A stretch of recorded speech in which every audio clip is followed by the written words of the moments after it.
कैसा हराया? कैसा हराया? अभी हम लोगों को मुमरा को हरा कर देना है आणि स्वतः मात्र हरण्याच्या उंबरठ्यावर.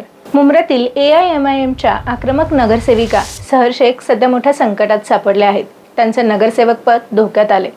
ताज्या अहवालानुसार सहर शेख यांनी निवडणुकीत सादर केलेले जात प्रमाणपत्र बनावट असल्याचा ठपका ठाणे तहसीलदारांनी केला आहे. एवढेच नाही तर त्यांच्यावर आणि त्यांच्या वडिलांवर कायदेशीर कारवाई करण्याची शिफारस सुद्धा करण्यात आली आहे. सहर शेख या पहिल्यांदा चर्चेत आल्या त्या त्यांच्या मुमरा हऱ्या करेंगे या विधानामुळे भाजपने आक्रमक पवित्रा घेतला होता.